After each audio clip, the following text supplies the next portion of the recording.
¿Qué tal? Buen día, ¿cómo están?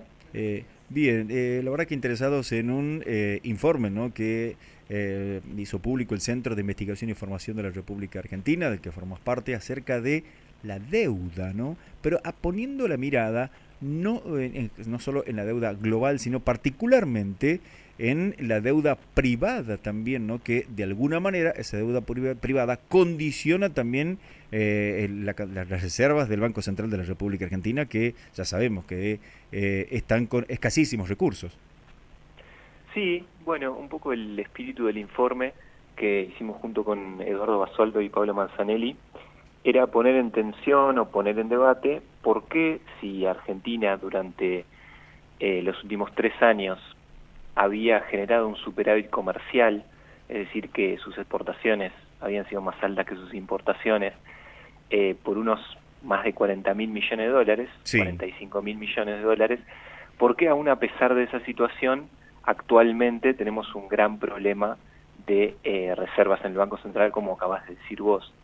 Y entonces, una de las variables que nosotros quisimos mirar, que habitualmente no se menciona, más allá de obviamente la sequía y los pagos que hay que hacer al Fondo Monetario, era la otra parte de la deuda, que es la deuda del sector privado. Entonces, en este sentido, lo que nosotros tratamos de destacar en el informe es que, por un lado, el endeudamiento del sector privado Sí. aumentó mucho, o sea, se duplicó entre el 2015 y el 2019. ¿Qué Esto tipo y de lo que iba a deuda? generar. ¿Qué tipo de deuda del ¿Qué? sector privado? Bien, es el endeudamiento que una empresa toma, eh, normalmente debería ser para ampliar su capacidad productiva, es decir, para invertir en algún Claro. sector. Entonces, pide dinero y nosotros lo que enfocamos fue en moneda extranjera, es decir, en dólares, mayormente en dólares. Hay algún endeudamiento en euros o en francos suizos, pero el grueso, la gran mayoría, es endeudamiento en dólares. Entonces, en síntesis sería cuando las empresas se piden plata al exterior en dólares y obviamente tienen que devolver esos préstamos en dólares. A la hora de hacerlo, necesita tener el Banco Central dólares para poder darle a estas empresas Claro. para que cumplan con estos vencimientos.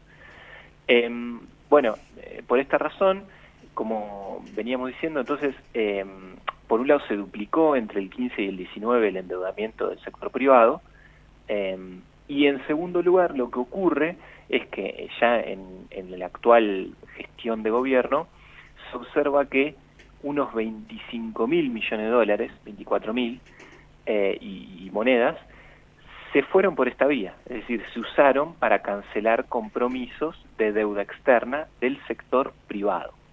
Y esto, de alguna forma, pone en tensión una resolución que había, o una iniciativa que había tenido el Ministerio de Economía al Sí. principio, que era que las empresas refinancien su deuda, así justamente no secaban las reservas del Banco Central. Bueno, esto finalmente no fue tan así y por lo tanto ahora tenemos también agravado el problema de las reservas. ¿Y cuál es el lado negativo? Porque uno podría pensar, pensando bien, que las deudas de estas empresas privadas que contrajeron deuda, pero para ampliar, para crecer, también le convienen al país, porque en general esto provocaría que haya más producción, se vende más, se genera mayor empleo. ¿Cuál es el lado B de esta parte? Claro, bueno, efectivamente ese sería el lado positivo, es decir, las empresas se endeudaron para mejorar su capacidad productiva. Ahora, hay dos cosas para mirar ahí. Primero, que se sobreendeudaron en un periodo de crisis, digamos, entre el 15 y el 19, como decía, se duplicó la deuda externa en un contexto donde bajó el consumo, bajó la inversión en general. Entonces, uno lo que podría suponer es que buena parte de ese endeudamiento a lo mejor no se utilizó para ampliar la capacidad productiva, sino para obtener dólares, eh, y eventualmente, especialmente en el periodo de lo que llamamos bicicleta financiera, fugarlos al exterior. Esa puede haber sido una de las facetas, además, porque a veces las empresas, si uno mira en qué, eh, digamos, qué características tiene ese endeudamiento, a veces se endeudan intrafirma, es decir, se piden a una filial de su propia empresa en el exterior. Claro. Entonces, ahí hay algo para mirar. ¿Qué empresas son algunas o cuáles son algunas de las empresas que tienen este elevado endeudamiento que comprometen al Banco Central? Bien, la empresa más importante es, paradójicamente, es una empresa estatal, que es, o en su mayoría estatal, una asociación en realidad, que es YPF. YPF explica más o menos el 25% del endeudamiento, aunque en este caso es de suponerse que YPF sí lo hizo, y algunos resultados son visibles, para ampliar su capacidad productiva, pero bueno, fue la empresa que por lejos explicó la mayor parte del endeudamiento. Ahora, en segundo lugar, más del 50% corresponde a lo que nosotros definimos como grupos económicos locales. Estos grupos económicos son empresas o conglomerados de empresas que operan en al menos 6 sectores distintos de la economía y son grandes jugadores en distintas categorías. Por ejemplo, el grupo Midling, que tiene Pampa Energía, es decir, hay varias empresas que están vinculadas al sector energético. El grupo Elstein, que tiene que ver con proyectos inmobiliarios y demás. El grupo, bueno, y Aeropuertos Argentina 2000, Hermequian, Mastelone, que es, bueno, la Serenísima, pero obviamente tiene otros sectores donde opera, Arcor. A ver, por lo que estás diciendo, está clarísimo por qué no se conoce esta información. Estás hablando de empresas que son las principales avisadoras, por lo menos de los medios que generan opinión mayoritariamente en nuestro país. ¿Está claro? Bueno, sí, y es más, ni siquiera te mencioné el grupo Clarín, porque a través de Cablevisión especialmente también tuvo un endeudamiento importante.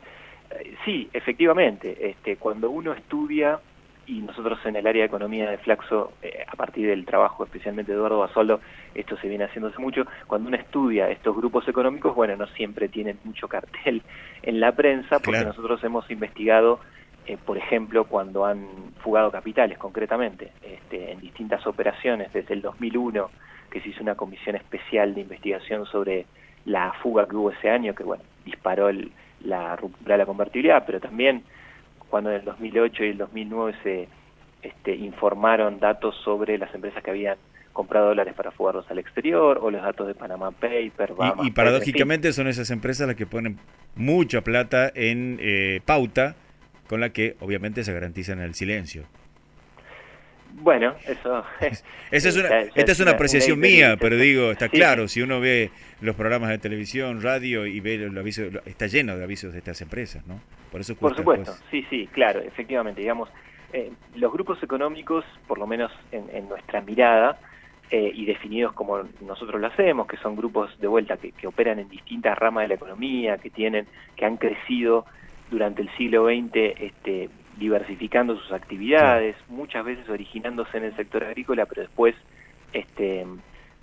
yendo hacia sectores industriales, agroindustriales y demás, y ahora también, por supuesto, de medios de comunicación, y etcétera. Bueno, tienen un poder político muy importante en la Argentina. Hace poco fue la exposición de la sociedad rural.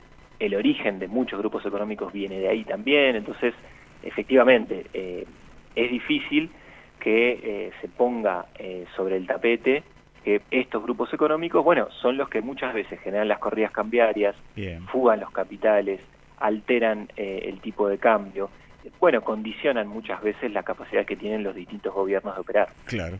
Bien, Leandro, muchísimas gracias, ¿no?, por este tiempo para LB12. No, gracias a ustedes. No, por favor, no, que tenga buen día.